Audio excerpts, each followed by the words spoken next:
Slow it down. Over the hill.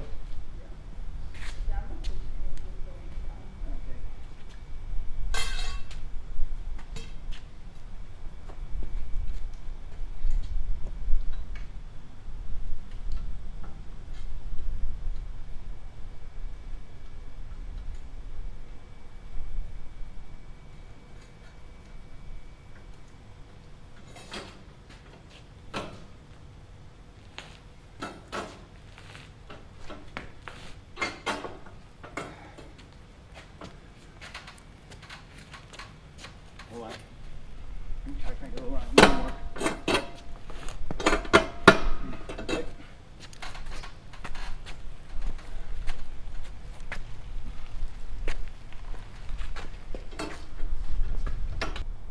Looks too high. Yeah, this is pretty darn good here.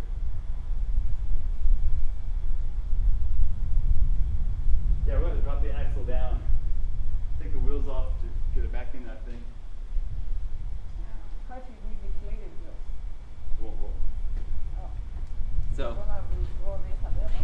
yeah, so anyway, when we pulled this thing out of here, we took the rear wheels off to sneak it out. So we're going to take the rear wheels off to get it back in there. All right, so we got the tires off, and it says as low as it'll go on the jack. So I'm going to pull this thing back, and we'll see if this thing clears. And I'm going to pull. Chrissy's going to push. Okay. Hang on. Let me get a better position. Right now, the jack needs to be worked around. There we go. Hang on a second, make sure I'm straight. That looks good. Uh-oh, I think the gas thing's gonna hit. Yeah. Maybe you should drop that another notch, I think. Yeah. Let's drop it down a little bit. I need a 3/4 inch wrench. No, I'm talking about the jack. Oh, I can't go down any lower. Are you sure? That's it. Bingo. Just like twisted to the side, I think. I don't know. Yeah. Okay, let's pull back on it some more. Okay. Hang on, let me make sure I'm lined up. Looks good. Going back. Push. How about, no, it's gonna hit it still. Look. You want to push? Yeah, push it a little bit.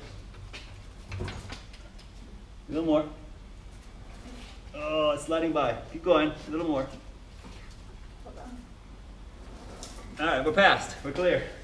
Let me get reset. Go forward, huh? What? Okay, yes, pull, I guess. All right, and push. Oh, hang on. We hit again. We did this. Oh, crud. Okay. So I think you need to bring, I think the wheel's kind of like in a U, kind of like, Uh-huh. maybe we need to put like some jacks and kind of push the wheel a little bit to the side. Yeah, we may have to just enough to clear that.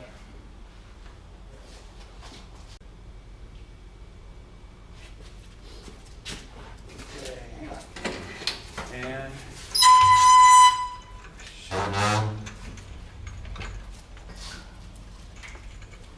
so a little farther so we can clear that hump.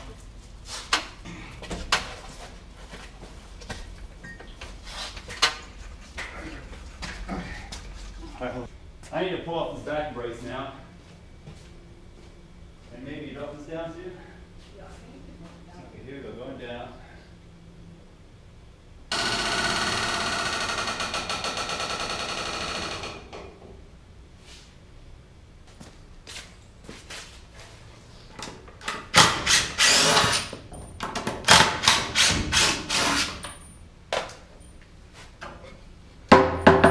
All right.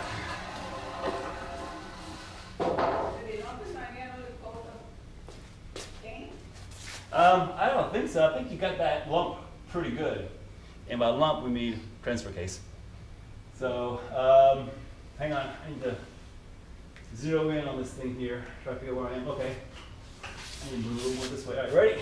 Yeah. Can you push this up?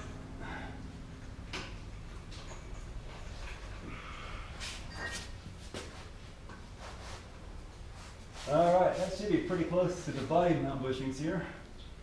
I'm a little off here, but not far. Like off, like too much back or too much? Too much to the right side. So maybe go forward and I can try to move it a little bit. Go forward. Wait, you need to take the thing off, okay? Forward. Alright, and back.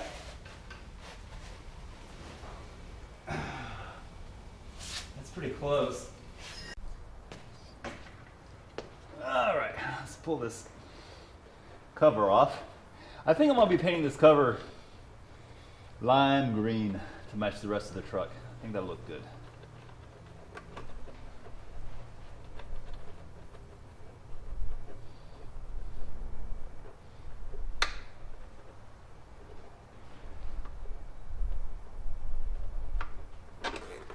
Yep. Alright, so you can see it's been streamlined quite a bit. Don't think my throttle cable is going to reach down here, but oh well. We'll figure that out later. Let's see where all these parts go. Alright, this little guy looks like it goes up here. And it has its own little Allen screw.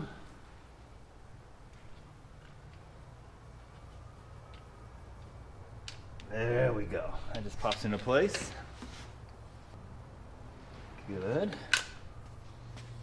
And obviously this big one goes down here to plug that hole.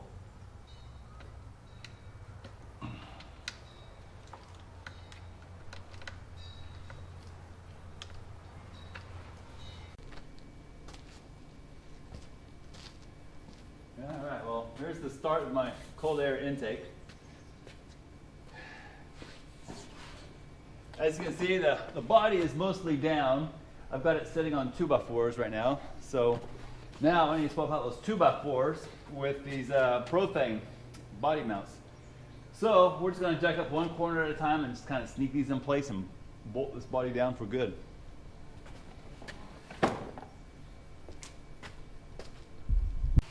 Okay, well, the instructions that Prothane sends are pretty much useless. They don't really tell you where the body mounts go. My body mounts are already gone, so we have to kind of trial and error this.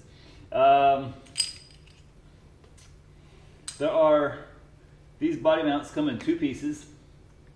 This is the piece that goes between the body and the frame, and then this one here goes underneath there and gets bolted together. You put a washer on the bottom, and so it kind of sandwiches the frame here and the body's on top. So that's how that works. But this kit has a bunch of different options for the bottom, and I'm not really sure why, because it's just it's just a cushion. So I'm not even sure why we have this options to begin with. But the six of these body mounts have a longer metal flange, and the flange is going to stick through the frame so that you can locate it with this other piece down here. The 4 mounts that have a smaller, thinner flange aren't going to protrude through the frame, really. So we have these other pieces that'll just kind of bolt to the frame, kind of like that, okay? But they're not located on this piece whatsoever. So 4 shorties, get the 4 cone pieces, and the other 6 you can kind of mix and match. There is really no right or wrong way, so it seems. So let's see how this works.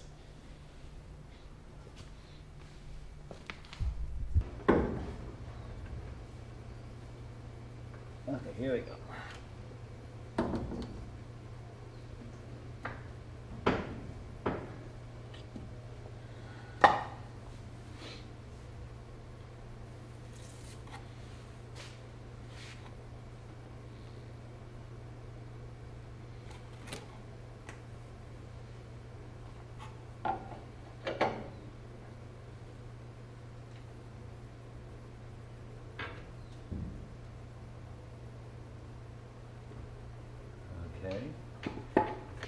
Alright, so I'm going to put the twin for this one on the other side.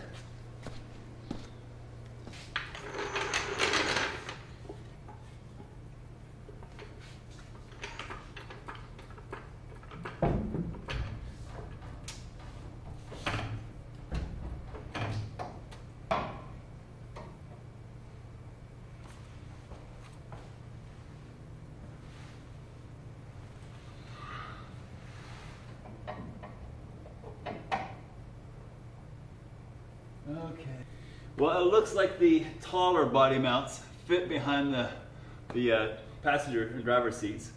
So I just set those in there. Let's try a couple more mounts and see how they go.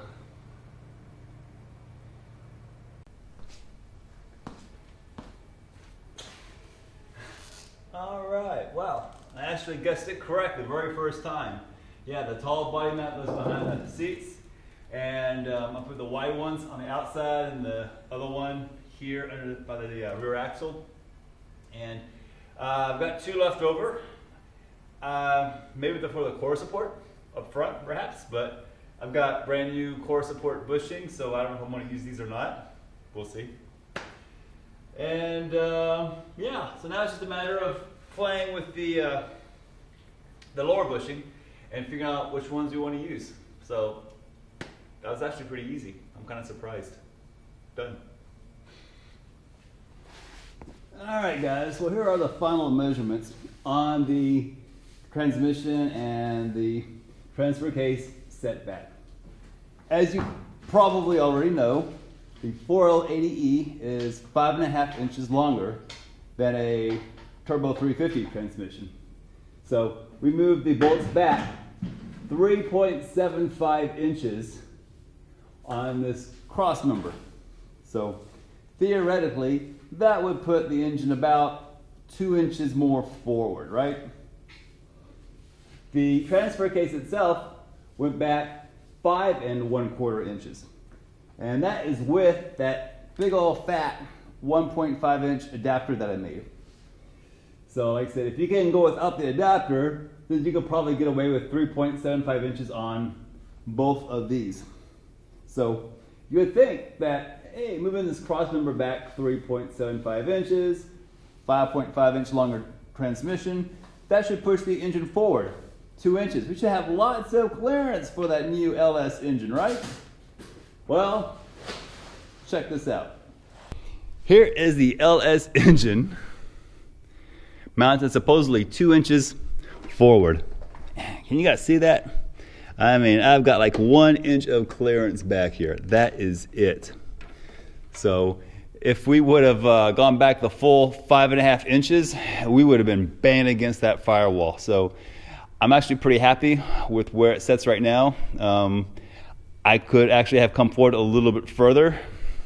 Coming out front here, like I said, I removed this cross member down here, so I've got plenty of room right now under this oil pan, so that's not an issue. So yeah, this thing probably could have come back, you know, another couple of inches more forward. It wouldn't have hurt anything. The radiator sits pretty much on top of this cross member here, so you can see I can't bring this engine much more forward. I'm pretty much where I need to be. Remember, there's going to be a thickness where you got the radiator itself, and then you have the electric fan, which is a couple inches thick. So yeah, I'm pretty much running out of room there. So I think that's as good as it's gonna be. You know, I'm pretty happy overall. So we're leaving the engine there. In my next video, I'm going to show you what I'm doing with this wiring harness. It is a disaster right now, but it's going to be tidied up very, very quickly. Yeah, it's looking pretty good.